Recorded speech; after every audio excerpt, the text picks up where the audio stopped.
कि ये जो कलकत्ता में हज़ारों लोग मारे गए, इसका खून जिन्ना के हाथ पे नहीं है, ये कांग्रेस की लीडरशिप पर है, जिसके 10 जुलाई को नेहरू ने प्रेस कॉन्फ्रेंस में ऐलान किया कि आप इस सारे प्रोसेस से बाहर हैं, आपको हम फैसला करेंगे बाद में क्या देना क्या नहीं देना। और अपनी किताब इंडिया विंस फ्रीडम में आज़ाद ने बार बार नेहरू पर ये तनकीद की है कि नेहरू ने ये जो मौका था बरसगीर को, हिंदुस्तान को मुत्तहिद रखने का, इसको ज़ाया किया।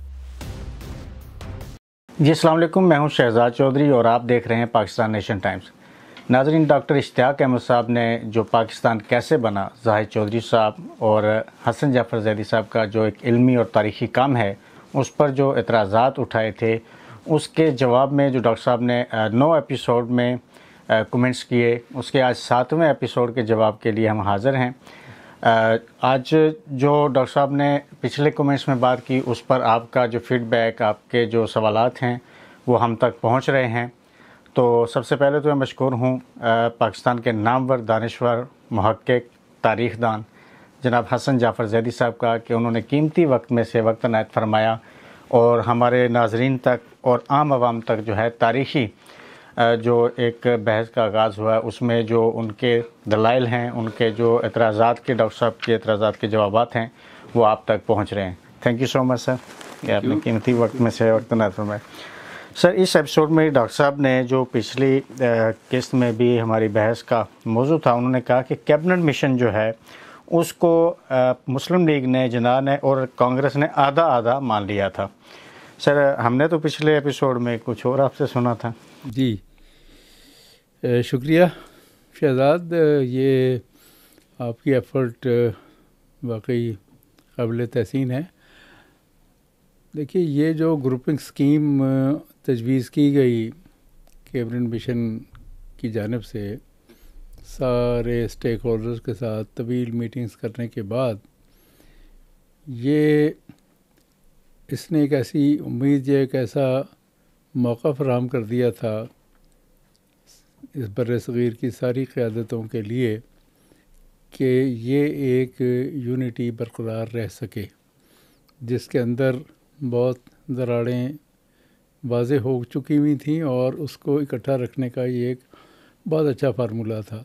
बहरहाल, ये कहना कि इसको मुस्लिम लीग ने और कांग्रेस ने दोनों ही ने ही निस्फ कबूल किया था, ये दुरुस्त नहीं है।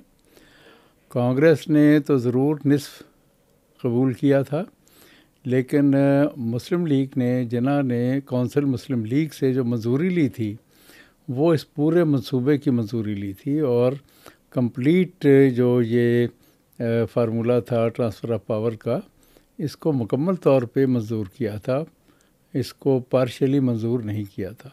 ये बहुत वाज़े तौर पे समझ लेना चाहिए। तो ये बात दुरुस्त नहीं है कि मुस्लिम लीग ने भी जो है वो निस्फ मंजूर किया था, नहीं, ऐसा नहीं है। सर, 10 जुलाई को नेहरू का बयान जो है वो डॉक्टर साहब ने डिस्कस किया है अपनी वीडियो के आखिर में, बल्कि वो इस पे कहते हैं कि इस बयान में ऐसा कौन सा मसला था कि इतने एक्सट्रीम लेवल तक जाता। तो सर, ये 10 जुलाई का जो नेहरू का स्टेटमेंट है, ये क्या है और आप इसको सर कैसे देखते हैं?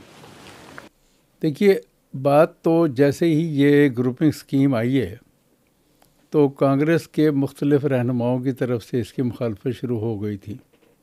सबसे पहले तो गांधी ने ही हरिजन में एक बयान अपना जारी किया था, जिसमें इसकी मुखालफत शुरू कर दी थी और फिर ख़तूत भी लिखे गए थे आसाम की कांग्रेस को और पंजाब में कि आप ये जो ग्रुप बी और ग्रुप सी है, इससे अलग होने की मुहिम जो वो चला दें और कहें हमें ये मंजूर नहीं है। पटेल की तरफ से भी बयानात और दूसरे कांग्रेसी लीडरों की तरफ से बयानात की हद तक तो मामला शुरू हो गए थे। लेकिन ये जो 10 जुलाई का है, ये आम बयान नहीं है, ये किसी जलसे की तकरीर नहीं है, ये कांग्रेस की वर्किंग कमेटी के इजलास का फ़ैसला नेहरू ने बतौर सदर कांग्रेस के प्रेस कॉन्फ्रेंस में किया। ये 2-3 अल्फाज बहुत अहम हैं। कांग्रेस की वर्किंग कमेटी का इजलास हुआ बॉम्बे में, तफसीली इस सारे पहलुओं को ट्रांसफ़र ऑफ पावर के और ये जो कैबिनेट मिशन ने ट्रांसफ़र ऑफ पावर का पूरा मंसूबा पेश किया, इस पर गौर हुआ। फिर ये किसी जलसे का बयान नहीं है, ये प्रेस कॉन्फ्रेंस में बतौर सदर कांग्रेस जवाहरलाल नेहरू ने एक अपना फैसला जो है कांग्रेस का वो सुनाया। सो इसके बारे में ये कह देना कि ये क्या बात थी, ऐसे ही उसने भी कह दिया और भी तो पहले कह रहे थे, ये वो नहीं है। और जिन्ना ने इसको ऐसे ही लिया, करेक्टली लिया कि कांग्रेस ने ग्रुपिंग स्कीम को रद्द कर दिया, और ये कांग्रेस ने ग्रुपिंग स्कीम को रद्द किया। और फिर आगे चल के अबुल कलाम आज़ाद, उनका तो बड़ा गहरा मौक़िफ़ रहा इस स्कीम के हक़ में, और वो कांग्रेस की सदारत से हटाए जा चुके थे उस वक्त तक, और उन्होंने वेबल के साथ कुछ मीटिंग्स में इसकी हिमायत में बात की और ये कहा कि ये मैं अपनी पर्सनल कैपेसिटी में कर रहा हूँ, क्योंकि अब मैं कांग्रेस का सदर नहीं रहा। और अपनी किताब इंडिया विंस फ्रीडम में आज़ाद ने बार बार नेहरू पर यह तनकीद की है कि नेहरू ने ये जो मौका था बरसग़ीर को, हिंदुस्तान को मुत्तहिद रखने का, इसको ज़ाया किया। आज़ाद की जो किताब है, थोड़ा एक इजाफ़ा यहाँ भी ये भी कर दूँ कि इंडिया विंस फ्रीडम में वो हिस्से जिनमें आज़ाद ने नेहरू पर तनकीद की हुई थी, उनको नेहरू ने छपने नहीं दिया था, उनको आर्काइव में रखवा दिया गया था। और ये किताब तैयार हुई थी तकरीबन 1957 में, जिसके चंद दिन के बाद ही अबुल कलाम आज़ाद का इंतकाल हो गया था और ये छपी उनके बाद। तो इसमें वो पैराग्राफ्स नेहरू ने आर्काइव में रखवा दिए थे जिनमें नेहरू पर तनकीद की गई थी, और 30 साल के बाद वो आर्काइव से जब निकाले गए और शाया हुए, मेरे पास दोनों एडिशन हैं। सो नेहरू की जमहूरियत पसंदी भी यहाँ से ज़ाहिर हो जाती है कि उसकी कैबिनेट का मिनिस्टर ऑफ एजुकेशन है और उसको ये इख्तियार नहीं है कि वो जो कहना चाहता है वो मुकम्मल तौर पे कह सके। सो आज़ाद का मौक़िफ़, और दिलचस्प बात यह है कि आज़ाद और जिन्ना ग्रुपिंग स्कीम के ऊपर मुश्तरका तौर पे मुत्तफ़िक़ हैं। तो ये एक ऐसा चांस था जिस पे जो कांग्रेस के अंदर, जिनको आप नेशनलिस्ट मुस्लिम्स कहें, जिनकी क़ियादत अबुल कलाम आज़ाद के पास थी एक हद तक, और मुस्लिम लीग की तरफ से इस पर इत्तफ़ाक़ का हो जाना, ये एक ऐसा मौका था जिसको कांग्रेस की वर्किंग कमेटी ने, नॉट जस्ट नेहरू, पूरी कांग्रेस की क़ियादत ने इस मौके को खो दिया। सर, अब हम डॉक्टर साहब ने पॉइंट उठाया कि लॉर्ड वेवल का एक सीक्रेट नोट है 13 जुलाई का, इसका उन्होंने तज़किरा किया है। ये हमारे नाज़रीन को बताइए कि 13 जुलाई का ये सीक्रेट नोट क्या है और इसमें क्या ख़ासियत है? देखिए, इसमें जिस ख़ासियत का डॉक्टर इश्तियाक साहब ने इजहार किया है वो ज़रा वीडियो क्लिप सुनवा देते हैं हम। यानी अंग्रेजों के लिए अब प्रॉब्लम ये था कि ट्रांसफर ऑफ पावर तो करनी है, लेकिन अगर ये इंडिया ये कांग्रेस वालों के हाथों, खासतौर पे नेहरू और जितने ये लेफ्टिस्ट एंटी इंपीरियलिस्ट हैं, तो ये रशिया का इन्फ्लुएंस में ना आ जाए या उनसे कोई अपना ट्रीटी ना कर ले। कि उसमें आपने ये फरमाया कि ये जब इस ग्रुपिंग स्कीम पर इख्तलाफात खुल के सामने आ गए तो वेबल को अब फ़िक्र होने लगी कि हमने जो ट्रांसफ़र ऑफ पावर का प्लान दिया था वो तो उस पर तो अमल होता हुआ नज़र नहीं आ रहा।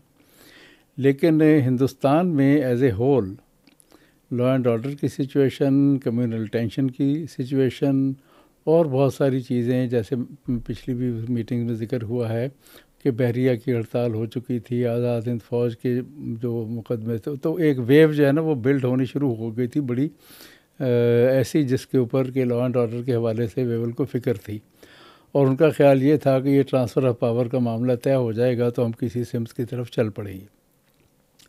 तो उसमें ये जो उसने सारी सूरत हाल पर वो एक मरासला भेजता था हर 2-3 दिन के बाद वज़ारत हिंद को, तो उसमें उसने ये लिखा है कि ये जो अब सूरत हाल बनती जा रही है, इसमें अगर प्रॉपर गवर्नेंस ना हुई और ये सूरत हाल जो है ये किसी एनार्की की तरफ या ऐसे हालात की तरफ चली गई तो ये हमारे लिए बड़ा एक तरह की ख़तरनाक सूरत हाल होगी। तो उसमें डॉक्टर साहब ने जो फरमाया है कि उसमें उसने ये कहा कि यहाँ पर अंदेशा है कि ये कम्युनिस्ट रेवोल्यूशन ना हो जाए कहीं, ये बात उसने उसमें कही है। लेकिन आगे डॉक्टर साहब ने उस पर जो अपनी तरफ से इजाफ़ा फरमाया है वो ये है कि ये उसको ख़तरा था नेहरू से और कांग्रेस की जो लेफ़्ट विंग था उसकी तरफ से कि ये यहाँ कम्युनिस्ट रेवोल्यूशन कर देंगे और फिर ये रूस के ब्लॉक में चले जाएंगे। ये बात उस पूरे नोट में किसी जगह नहीं है, ये सीक्रेट नोट है। और अगर उसको वाकई ये लग रहा था कि नेहरू और कांग्रेस का जो लेफ़्ट विंग है वो ये करेगा तो वो लिख देता है इसमें। तो अब वो पैराग्राफ हम आपको दिखा देते हैं, उसके अंदर देख लें कि ये बात किसी जगह नहीं है। अब ये अगर आपने अच्छी तरह देख लिया है तो इसी नोट में ये तो है ना पैराग्राफ 5B, इसी में आगे चल के जो पैराग्राफ 8 है उसमें वेवल वाज़े तौर पर निशानदेही करता है कि ये कम्युनिस्ट रेवोल्यूशन का ख़तरा असल में है किसकी तरफ से, वो ज़रा आप देखिए। अब वेवल ने यहाँ पे जहाँ से उसको ये ख़तरा महसूस हो रहा था उसका ज़िक्र किया है और वो कहता है कि the nucleus of a communist organization already exist and is making itself felt, कि कम्युनिस्ट ऑर्गेनाइजेशन का एक न्यूक्लियस मौजूद है पहले से और ये अपनी मौजूदगी का एहसास दिला रहा है। ये बुनियादी तौर पे कम्युनिस्ट पार्टी ऑफ इंडिया की बात कर रहा है, जिस पर पाबंदी लग चुकी हुई थी, जिस पर मेरठ कॉन्स्पिरेसी केस भी हुआ था, कानपुर कॉन्स्पिरेसी केस भी हुआ था, जेलों में डाले गए थे और बड़ा तशद्दुद हुआ था। और इसी पैराग्राफ में उसने ये भी बताया है कि ये कम्युनिस्ट पार्टी क्यों मकबूलियत पकड़ रही है। इसी में ये कहता है कि कुछ कैपिटलिस्ट और प्रिंसेस जो हैं उनके पास बहुत दौलत आ गई है, जबकि जो वर्किंग क्लास के लोग हैं उनकी गुर्बत में इजाफ़ा हो रहा है और इससे तबकाती तजाद में इजाफ़ा हो रहा है। ये जो बुर्जुआजी थी ना, ये जो इम्पीरियलिस्ट थे, ये भी अपना साइंटिफिक एनालिसिस करते थे ऑब्जेक्टिविटी को देखते हुए। तो उसके बाद उसने ये बात लिखी है। तो ये थी वो कम्युनिस्ट पार्टी ऑफ इंडिया जिसका उसने कम्युनिस्ट ऑर्गेनाइजेशन के तौर पर जिक्र किया है जी। और ये किस तरह फेल्ट हुआ अब हम उसका आपको बताते हैं। 27 जुलाई को यूपी के गवर्नर एस वाइली ने जो एक अपना नोट भेजा वायसराय वेवल को, उसमें वो एक बात लिखता है जिससे आपको अंदाज़ा हुआ कि ये जो महसूस होने वाली बात है इसका क्या मतलब था। वो अपनी इस रिपोर्ट में लिखता है कि yesterday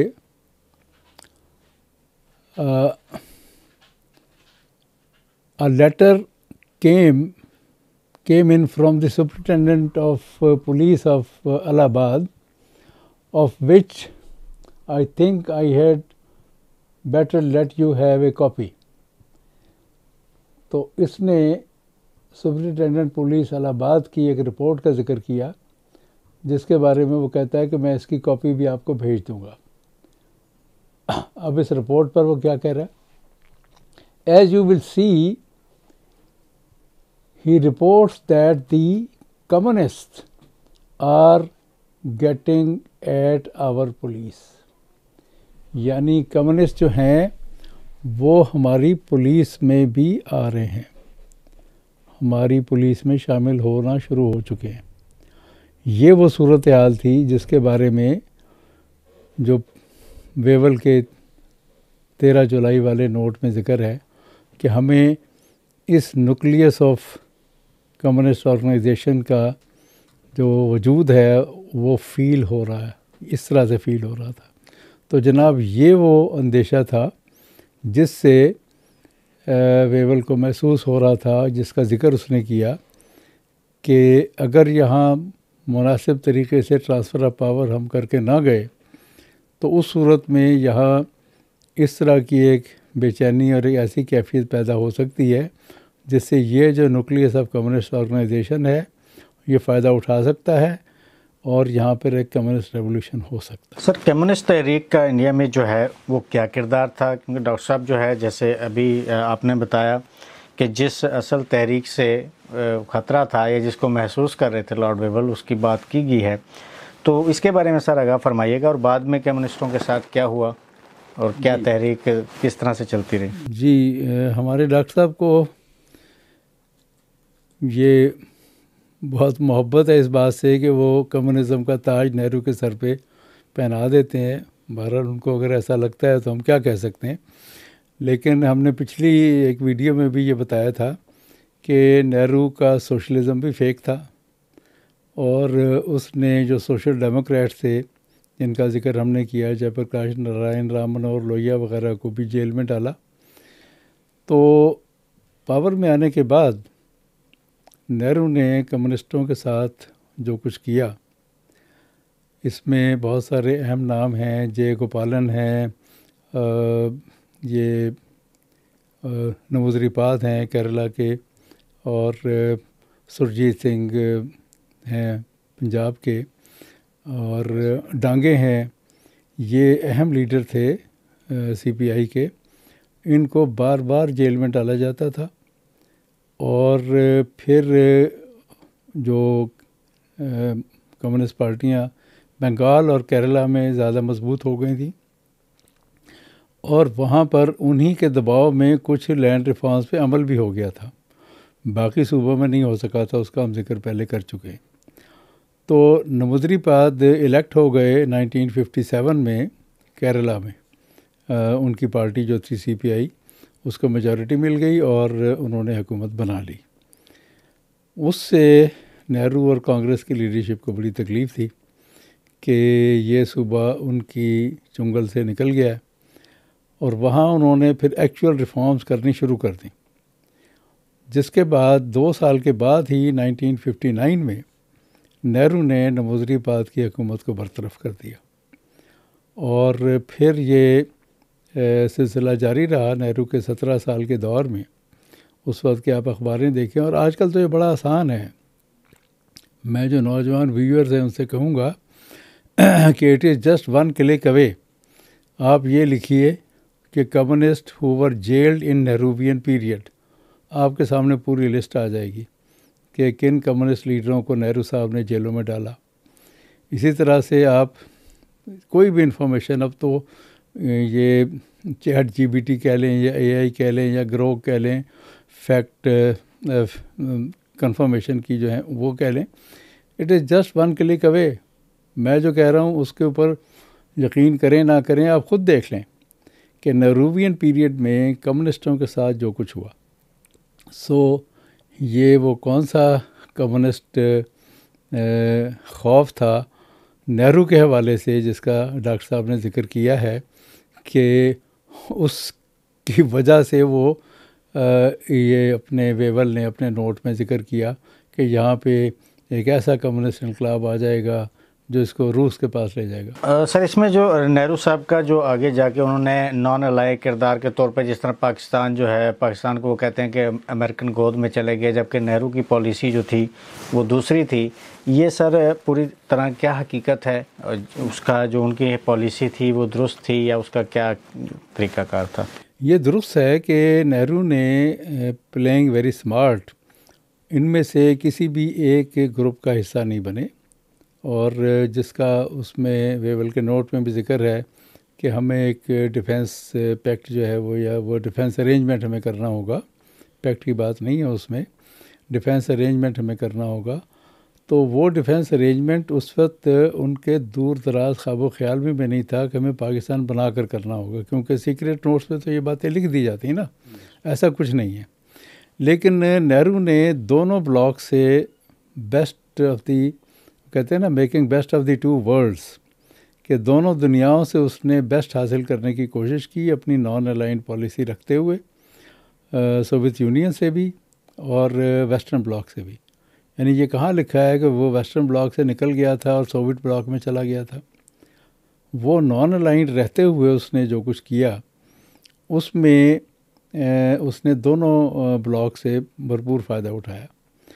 अब नॉन अलाइंड मूवमेंट में भी उसका जो किरदार है वो आगे चल के हम देखते हैं कि प्रो वेस्ट है, मगरिब नवाज़ है एक तरह से। बंडूम कॉन्फ्रेंस होती है 1955 में, जिसमें चू एन लाई भी आते हैं, जो यूगोस्लाविया के मार्शल टीटो भी आते हैं, सदर नासिर भी आते हैं, स्वीकारनो वहाँ पर उसको कंडक्ट करते हैं।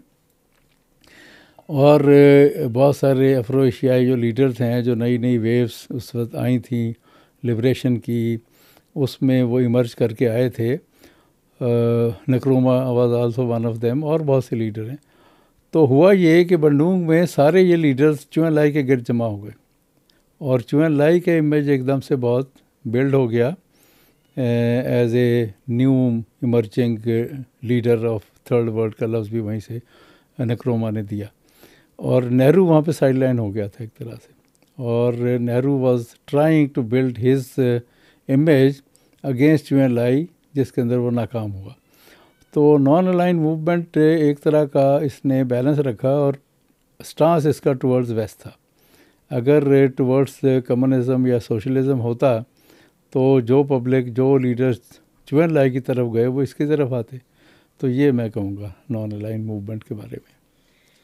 सर, फिर डॉक्टर साहब ने जना की तकरीर 29 जुलाई उसका जिक्र करते हुए डायरेक्ट एक्शन डे की तरफ आते हैं कि उसकी सारी जिम्मेदारी जो है वो इस तकरीर से शुरू होती है। इस तकरीर के बाद सर जो हुआ, जो इस तकरीर में है, आप उसको सर कैसे देखते हैं? आप किसी शख्स को या किसी ग्रुप को या किसी कम्युनिटी को दीवार से लगा दें, ये दीवार से लगा दिया गया था। जैसे 10 जुलाई की जो कांग्रेस का फ़ैसला है कि वो ग्रुपिंग स्कीम जिसको जिन्हों ने मुस्लिम लीग की क़यादत ने 46 का इलेक्शन पाकिस्तान के नारे पे लड़ने के बावजूद उससे इनहराफ करते हुए एक तरह से एक यूनाइटेड इंडिया में रहने का एक फार्मूला मंजूर कर लिया।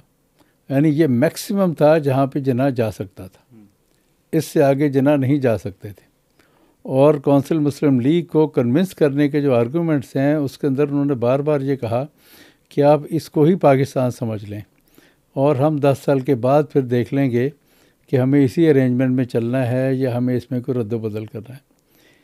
इस मौके को जब उठाकर रद्दी की टोकरी में फेंक दिया गया नामंजूर करके, तो उसके बाद कांग्रेस मुस्लिम लीग आइन साजी का या कॉन्स्टिट्यूशनल फ्रेमवर्क का या जो ट्रांसफ़र ऑफ पावर का सारा मरहला था उसके अहम मंसूबे से खारिज हो गई। उसके बाद फिर अबूरी हुकूमत बनाने पर काम शुरू हो गया था।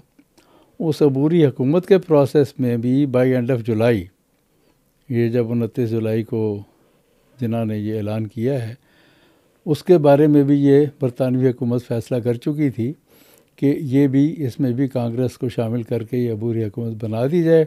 मुस्लिम लीग को बाद में देखा जाएगा, जिसकी दलील ख़ुद डॉक्टर साहब भी दे रहे हैं कि चूँकि कांग्रेस की 8 सूबों में हुकूमत थी तो इसलिए उसके अरकान पे मुश्तमिल अबूरी हुकूमत बना दी गई।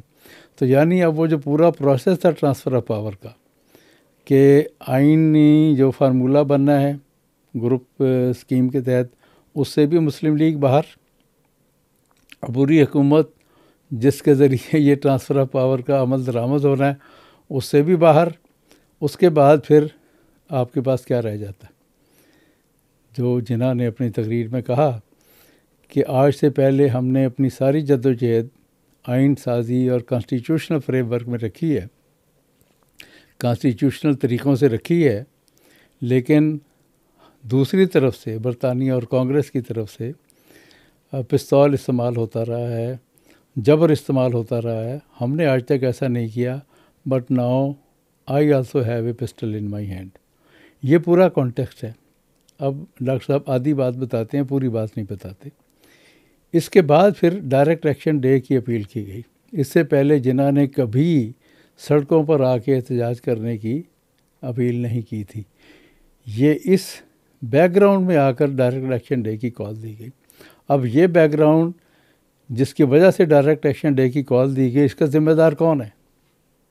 इसका ज़िम्मेदार कांग्रेस की वर्किंग कमेटी का वो फ़ैसला है कि हम ग्रुपिंग को नहीं मानते, हम आइन साज असम्बली का इजलास करेंगे, फिर हमारी मर्ज़ी है, हम जो चाहें करें। ये ज़िम्मेदार है डायरेक्ट एक्शन डे का। और डायरेक्ट एक्शन डे पूरे हिंदुस्तान में कॉल दी गई थी। ये हिंदुस्तान के सारे शहरों में जुलूस निकले थे और बाद शहरों में दंगा फसाद भी हुआ था, वायलेंस भी हुई थी, लेकिन उसका वो स्केल नहीं था जो कलकत्ता में हुआ। जी डॉक्टर साहब का सर है भी कि डायरेक्ट एक्शन डे जो है वो बंगाल से शुरू क्यों हुआ? वहाँ तो मुस्लिम लीग की हुकूमत थी, सोहरावर्दी ने जुम्मे की छुट्टी दे दी थी और ये उन्होंने कहा भी है सर।